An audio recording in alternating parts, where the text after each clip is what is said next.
Shalom, apa kabar? Kita berjumpa lagi di pelajaran pendidikan agama Kristen. Bapak percaya semuanya kita sehat, amin. Baik, kita akan melanjutkan pelajaran kita di pertemuan hari ini. Kalau melihat dari gambar ini, kita akan belajar tentang bab 10, yaitu melakukan seperti untuk Tuhan. Ya, jadi pelajaran kita hari ini sudah memasuki bab 10, melakukan seperti untuk Tuhan. Apa yang kita lakukan? Nanti kita akan pelajari di bab ini mungkin beberapa kali pertemuan. Seperti biasa anak-anak, sebelum kita melanjutkan pelajaran kita, mari kita berdoa. Lipat tangannya, tutup matanya. Bapa di surga, kami ucap syukur buat hari yang indah Tuhan berikan dalam hidup kami. Sungguh sangat menyenangkan Tuhan dapat kami belajar walaupun jarak jauh. Tapi kami percaya Tuhan hadir di dalam hidup kami, bahkan di rumah kami masing-masing atau di tempat kami belajar saat ini. Kiranya Tuhan memberikan kami kesehatan agar kami dapat belajar bersama-sama. Terima kasih Bapa yang baik, terpujilah Tuhan Yesus kekal sampai selamanya. Dalam nama Yesus kami berdoa. Amin. Anak-anak, mari kita buka pelajaran kita, yaitu tentang lagu yang terbaik untuk Tuhan, seperti untuk Tuhan ya. Mari buka Alkitabnya di dalam Kolose 3 ayat 23. Kolose 3 ayat 23. Silakan anak-anak ambil Alkitabnya, sudah dibuka. Jadi seperti biasa anak-anak, kalau kita memulai pelajaran kita harus menyediakan Alkitab kita. Ya, Kolose 3 ayat 23. Sudah dapat, dan di sini pun Bapak munculkan ya. Mari kita baca bersama-sama dengan bersuara. Apapun juga yang kamu perbuat, perbuatlah dengan segenap hatimu, seperti untuk Tuhan dan bukan untuk manusia. Sekali lagi kita baca bersama-sama. Apapun juga yang kamu perbuat, perbuatlah dengan segenap hatimu, seperti untuk Tuhan dan bukan untuk manusia. Dalam hal ini, Tuhan mengajarkan kepada kita, kalau kita berbuat sesuatu, jangan supaya dipandang orang, oh orang itu berbuat baik, saya senang. Tidak itu. Atau ketika kita berbuat sesuatu, kita mau menunggu upah, ya, atau gaji, atau imbalan yang kita harapkan. Tapi Tuhan di sini mengatakan, kalau kita ingin berbuat sesuatu, lakukanlah itu untuk Tuhan. Jadi contohnya anak-anak ketika disuruh orang tua mau nyapu rumah, lakukanlah, anggaplah Tuhan Yesus mau datang ke rumahmu. Ya, Bapak biasanya mengajarkan ini ketika di kelas. Ketika kamu membuang sampah atau mengambil sampah, ketika kamu melihat di lapangan sekolah ada sampah, ambil sampah dan buang. Bukan supaya dilihat guru atau dilihat teman, tapi karena ada kasih Tuhan yang ada padamu, seolah-olah gini, Tuhan Yesus mau datang ke sekolah saya harus rapi. Sekolah saya harus rapi. Ya, biasanya Bapak bilang juga gini, kalau di sekolah kita katanya mau datang tamu, contohnya taruhlah lurah atau tamu dari dinas. Biasanya sekolah itu bersih-bersih. Nah, biasanya ada yang dicat, ada yang pokoknya dirapikanlah semua sekolah. Itu kalau orang atau pejabat yang mau datang. Nah, sedangkan Yesus Raja adalah segala raja dan Dia adalah Tuhan. Harusnya persiapan kita harus lebih dari situ. Artinya kita harus membuat sesuatu yang sangat indah melebihi dari ketika kita menyambut orang lain. Nah, jadi apapun yang kita perbuat, lakukanlah seperti untuk Tuhan. Supaya apa? Ketika kita berbuat itu tidak dengan sungut-sungut, ya. Sungut itu artinya tidak dengan keluhan, tidak dengan malas-malasan, ya, tapi dengan ketulusan hati. Dan anaknya, pertanyaannya, pernahkah kamu menolong orang lain? Ya, pernahkah kamu menolong orang lain? Saya rasa semua orang pasti pernah menolong orang lain, karena kita ini adalah makhluk sosial. Kita pernah menolong dan kita pun pasti pernah ditolong orang lain. Ya, itulah prinsip daripada makhluk sosial. Nah, seperti perhatikan gambar ini. Di sini seorang anak memberikan minum terhadap orang tua. Mungkin orang tua ini hidupnya di jalanan, ya. Jika pernah, apa yang kamu rasakan ketika menolong orang tersebut? Apakah kamu ketika menolong orang itu merasakan iba, atau kamu merasakan sesuatu yang lain di dalam hatimu karena ada ketulusan hati? Atau kamu menolong orang itu ketika menolong itu kamu merasakan yang sangat sedih? Macam-macam orang yang merasakan ketika orang menolong orang. Ada yang gembira, ada yang sedih, ada yang sedih dan bersukacita, ada yang bisa menolong orang yang merasakan kesedihan dan sukacita bisa menolong orang lain. Apa yang kamu lakukan terhadap orang tersebut? Nah, tadi pertanyakan, pernahkah kamu menolong orang? Mungkin pernah. Apa yang kamu lakukan? Itu anak-anak yang mengetahui, ya. Mungkin anak-anak bisa menjawab, saya melakukan, contohnya ada orang di jalanan minta-minta saya bagi uang. Bisa saja terjadi. Atau di tetangga kami, atau ada korban kebakaran, kebanjiran, kamu mengumpulkan makanan atau pakaian bekas, kamu kasih. Itu juga bentuk pertolongan. Dan banyak cara kita untuk menolong orang lain. Ya, banyak cara. Tidak hanya satu cara kita menolong orang lain. Ya, seperti anak-anak ini lakukan tadi, ini ada memberi makan, ada yang memberi minum, ya. Dan banyak cara kita memberikan bantuan. Mungkin ada orang pengamen, ya, anak-anak datang ke rumah kita berikan. Ada orang tua yang cacat, yang buta, kita memberikan. Itu juga bentuk pertolongan, ya, peduli terhadap orang lain. Itu sangat bagus dan Tuhan mengajarkan itu, ya. Nah, dalam kondisi saat ini, berbagi dengan tulus menjadi sebuah tindakan yang sangat langka kita temui. Ya, memberi dengan tulus sangat langka kita temui. Ya, memang ada, kita tidak pungkiri, ya. Tapi kebanyakan orang saat ini menolong karena ada sesuatu hal di balik pertolongan itu. Ya, contohnya ketika kita ada di sekolah, teman kita tidak membawa pensil. Teman kita meminjam kepada kita, bisa kita bikin, kadang-kadang memiliki syarat. Kalau kamu pinjam, besok kalau aku minjam, kamu kasih ya. Nah, itu satu syarat. Itu tidak dengan tulus. Ketika teman kita mungkin dia tidak sarapan dan dia ketinggalan uang, teman kita minjam uang, kita ada uang, tapi kita contohnya uang kita ya lumayan, tapi kita memberi dengan apa? Nanti kalau aku nggak ada uang, kamu jajanin ya. Nah, itu namanya tidak dengan tulus, ya. Kita mengharapkan suatu imbalan supaya suatu saat kita tidak memiliki, maka kita dapat meminjam. Itu ada syarat. Itu namanya ada syarat. Bagaimana dengan yang tulus? Nah, bagaimana dengan yang tulus? Kita bisa melihat jemaat mula-mula di dalam kitab Kisah Para Rasul. Mereka senang berkumpul dan berbagi dengan tulus hati dari apa yang mereka punya. Sehingga banyak orang yang senang pada perkumpulan mereka dan menerima Yesus serta memberi diri dibaptis. Ya. Kalau kita melihat di dalam Kisah Para Rasul, dan ini Alkitab yang mencatat, ya, Bapak tidak ngomong sembarangan, tapi Alkitab yang mencatat. Jemaat mula-mula mereka suka berkumpul, ya. Mereka mempunyai harta, mungkin mereka menjual, mereka bawa harta mereka di perkumpulan itu, mereka berbagi makanan.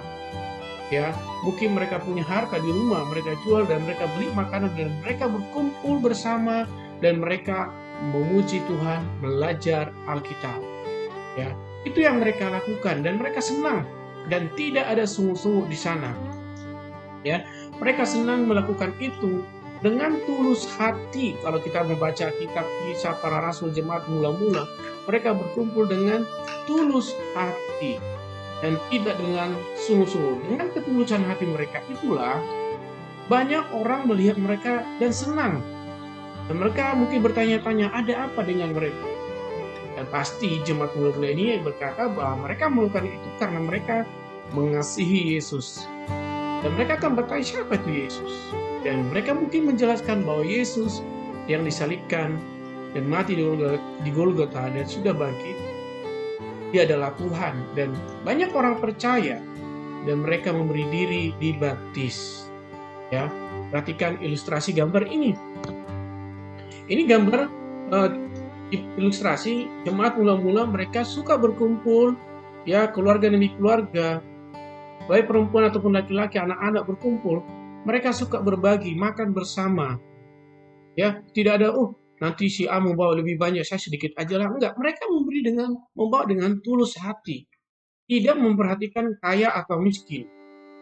Ya, semua sama di mata Tuhan. Tidak, dia lebih kaya, saya lebih senang ke situ. Tuhan tidak seperti itu. Tuhan melihat dengan tulus hati. Kisah hidup jemaat mula-mula seharusnya menjadi contoh yang baik bagi gereja dan jemaat Tuhan saat ini, agar dunia dapat melihat kasih Kristus dan mereka boleh percaya dan menerima Yesus sebagai juru selamat mereka. Anak-anak, harusnya jemaat mula-mula menjadi contoh bagi kita, bagi gereja, bagi anak-anak, ya, yang sudah kelas 6 saat ini. Kalian sebentar lagi akan memasuki SMP, ya. Kalian harus menjadi contoh. Apa yang kalian pelajari saat ini di SD nanti menjadi pelaku ketika anak-anak ada di SMP ataupun di lingkungan rumah, tempat bermain, di lingkungan di luar sekolah, harus menjadi contoh. Dan ketika menolong harus dengan tulus hati. Sesuai dengan judul pelajaran hari ini, Yesus menjadi teladan kita, ya, memberi dengan tulus, ya. Lakukanlah seperti untuk Tuhan. Jadi ketika anak-anak ada di rumah, ya, orang tua menyuruh kalian bekerja, lakukanlah seperti untuk Tuhan. Ya, lakukan seperti untuk Tuhan kamu melakukannya. Ya, jadikanlah Yesus sebagai contoh teladan bagi anak-anak sekalian. Nah, perhatikan gambar ilustrasi ini. Ketika banyak orang percaya kepada Yesus, mereka memberi diri dibaptis. Ya, kenapa? Dari kehidupan orang-orang percaya jemaat mula-mula. Ya, di anak-anak, ketika anak memberi dengan tulus, membantu dengan tulus, orang akan bertanya-tanya, ada apa dengan anak ini? Dia dengan tulus memberikan sesuatu, membantu sesuatu, ada apa? Mereka akan bertanya, dan anak-anak boleh menjawab bahwa apa yang saya lakukan itu Yesus yang mengajarkannya. Mereka akan bertanya, siapa itu Yesus? Yesus adalah juru selamat yang telah mati di kayu salib dan dia sudah bangkit dan dia sudah naik ke surga menyediakan tempat bagi orang yang percaya. Bagi orang yang tidak percaya kepada Yesus, dia akan masuk surga. Ya, jadilah contoh teladan, ya anak-anak ya. Baik, seperti biasa anak-anak, coba lihat di bawah ada tulisan like di sana, terus di-share nanti video ini terhadap teman-temannya. Dan yang belum subscribe, ada tulisan warna merah yang paling sebelah kiri. Kalau masih tulisannya subscribe, silakan di-subscribe supaya ketika Bapak mengirim video, anak-anak dapat menerima notifikasi pemberitahuan ada video yang Bapak kirimkan, ya. Oke, seperti biasa anak-anak, sebelum kita memulai pelajaran kita hari ini, kita akan mendengarkan pujian berikut ini.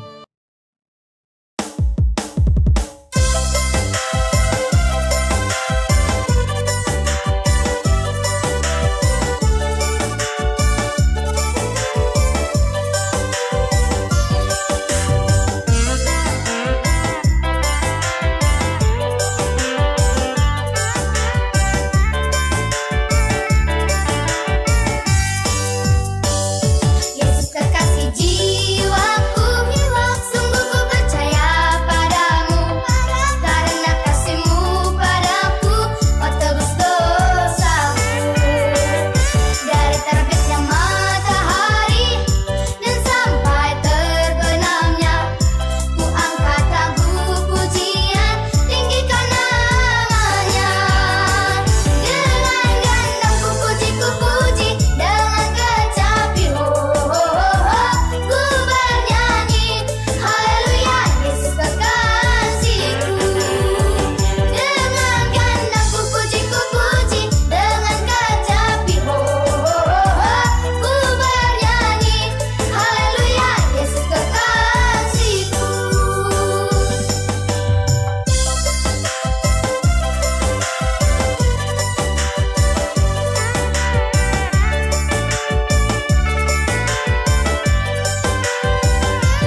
Baik, kita sudah mendengar pujian, kita lanjutkan pelajaran kita.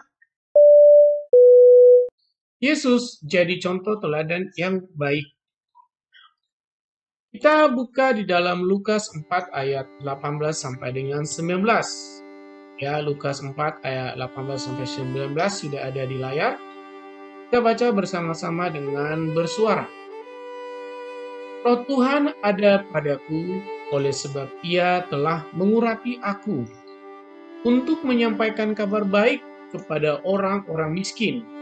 Dan Ia telah mengutus aku untuk memberitakan pembebasan kepada orang-orang tawanan dan penglihatan bagi orang-orang buta, untuk membebaskan orang-orang yang tertindas, untuk memberitakan tahun rahmat Tuhan telah datang. Ini telah datang, ya. Nah, ini adalah perkataan Yesus ketika Yesus membaca firman Tuhan di bait Allah. Jadi, Roh Tuhan ada pada Yesus untuk memberitakan apa? Menyampaikan kabar baik.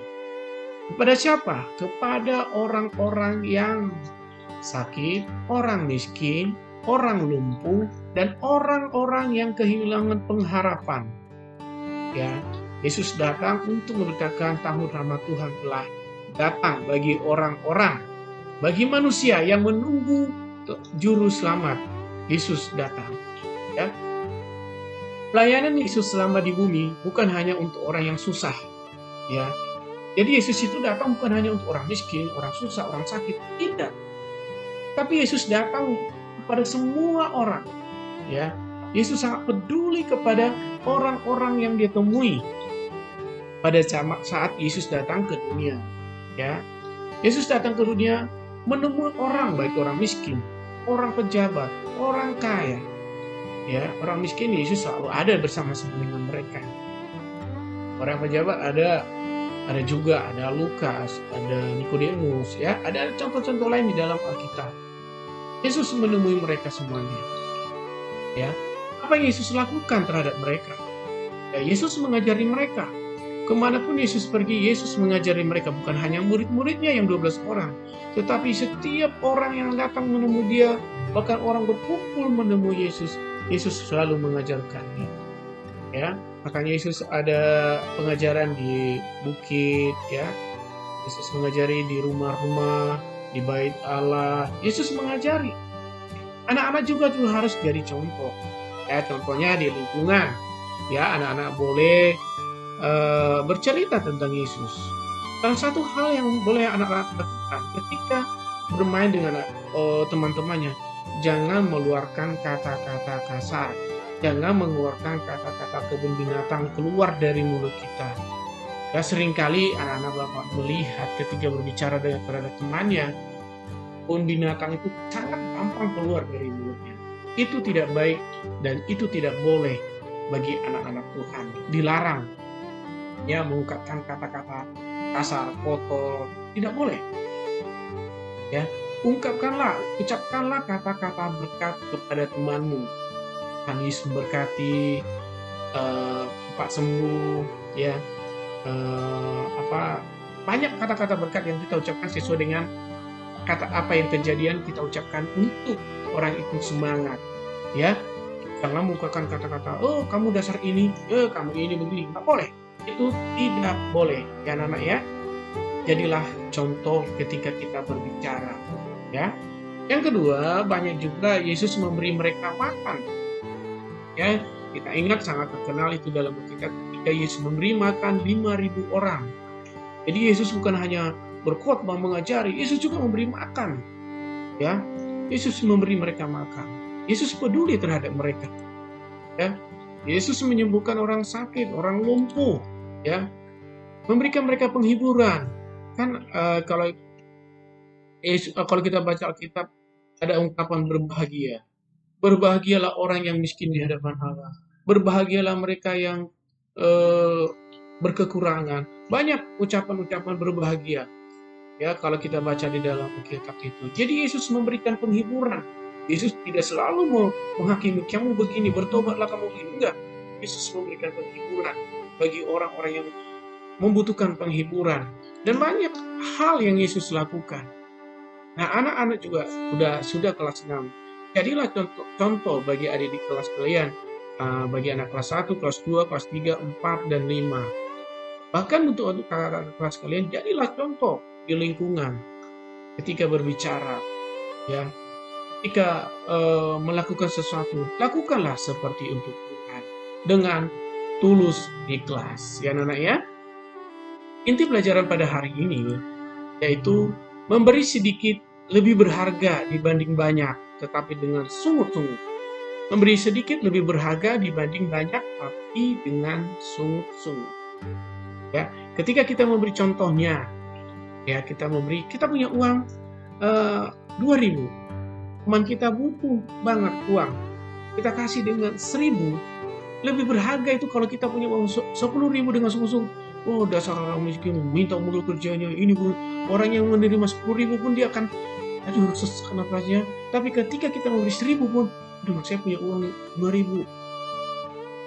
Boleh nggak kita 1.000 bisa bagi ya? 1.000, aku 1.000 kita jajan yuk. Tapi kalau kita ngajak teman kita 10.000 kita jajan, tapi dengan sungguh-sungguh. Halo, kamu miskin minta mulu kerjanya. Nih makan ini. Udah jangan ini merepet mulu kerja kita.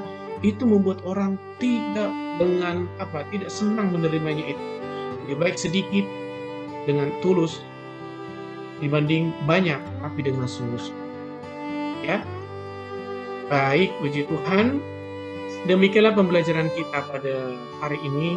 Kita akan lanjutkan pelajaran kita di pertemuan yang akan datang. Tuhan Yesus memberkati. Shalom.